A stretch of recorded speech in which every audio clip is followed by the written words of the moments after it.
हमारे एक अच्छे माहौल में बात हुई।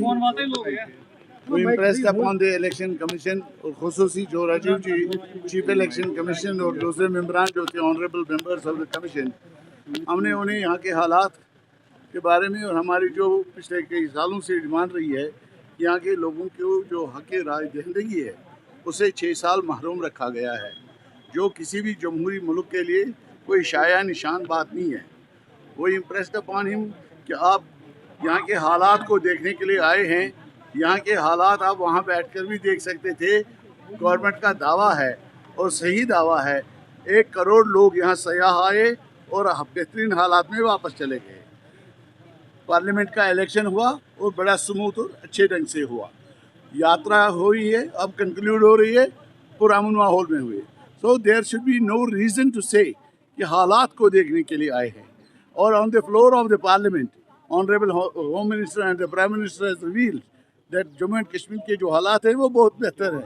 जब ये सारी चीज़ें आ रही हैं सरकार की तरफ से और लोगों की जो डिमांड 6 साल से जिन लोगों को महरूम रखा गया है हक़ नुमाइंदगी से, तो हमने गुजारिश करी है इलेक्शन कमीशन से कि खालिस्तान नशस्तें ना की जाएँ, मीटिंग सी खाली ना की जाए, बल्कि रिजल्ट ओरिएंटेड इलेक्शंस के नोटिफिकेशन को इशू वेरी का रिस्पांस बड़ा पॉजिटिव। बल्कि हर पार्टी का अपना नजरिया था, हमने अपना नजरिया पेश किया।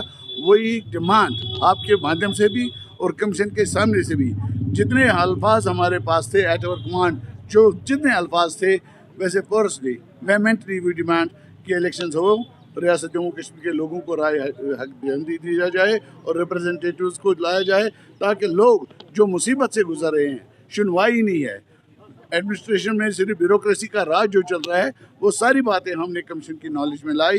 And we believe and I hope that commission will definitely announce the notification for Jammu and Kashmir elections. Election commission का रिस्पांस में हम क्या कह सकते हैं? इलेक्शन कमीशन का रिस्पांस, लास्ट टाइम भी हम इलेक्शन कमीशन से मिले थे।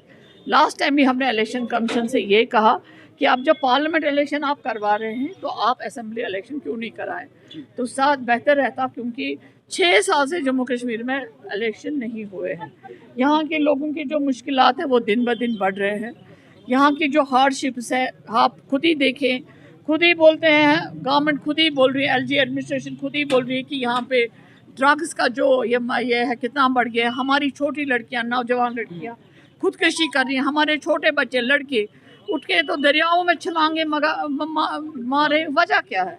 वजह ये है कि सोसाइटी में क्यास है, उनको अपने नुमाइंदे नहीं है, अनएम्प्लॉयमेंट है। 28 साल 30 साल का बच्चा है, वो कैसे रोज़ माँ बाप से। हमने ये बोला यहाँ कोई रिक्रूटमेंट नहीं हुई है, अनएम्प्लॉयमेंट दिन ब दिन बढ़ रही है, बेरोज़गारी का मसला है, हमारे यहाँ ड्रग्स का मसला है। As per the government indexes अगर वो आप देख लीजिए कि ये क्यों बढ़ा, ये रुझान क्यों बढ़ा है, तो इसका ये है इसका मुतबादल ये है कि एक लोकल गवर्नमेंट अपनी जम्मू कश्मीर के बाशिंदों की असेंबली जो पहले थी वो दोबारा बहाल होनी चाहिए। And that can be possible only through the elections. और इस सिलसिले में आप इलेक्शन अनाउंस करिए। भारतीय जनता पार्टी की तरफ से हमारी टीम जो है इलेक्शन कमीशन ऑफ इंडिया से मिली है। हमने उनको कहा है कि भारतीय जनता पार्टी चाहती है कि इलेक्शन जल्दी से जल्दी हो और जो सुप्रीम कोर्ट ने टाइम दिया है उसके अंदर ही इलेक्शन जो है वो हो जाने चाहिए। इसके साथ हमने उनसे ये भी बात की है कि जो सिक्योरिटी विड्रॉ की है पॉलिटिकल वर्कर्स की और लीडर्स की, उसको भी रेस्टोर करवाने की ज़रूरत है, उसको भी रेस्टोर करवाना चाहिए। जो लोगों को दिक्कतें आती हैं इलेक्शन में उसके बारे में भी बात हुई। और इस तरह हमने उनको ये भी कहा है कि एडमिनिस्ट्रेशन को भी डायरेक्शन दी जाए कि वो लोगों की प्रॉब्लम्स को भी समझें और इलेक्शन के दिनों में फेयर एंड फेयर इलेक्शन जो है, फ्री एंड फेयर इलेक्शन जो है वो होने चाहिए। बिल्कुल 100% इलेक्शन मूड में है, तभी वो यहाँ पे आए हैं हमारे को सुनने के लिए। मुझे लगता है कि इलेक्शन जल्दी ही हो जाएंगे।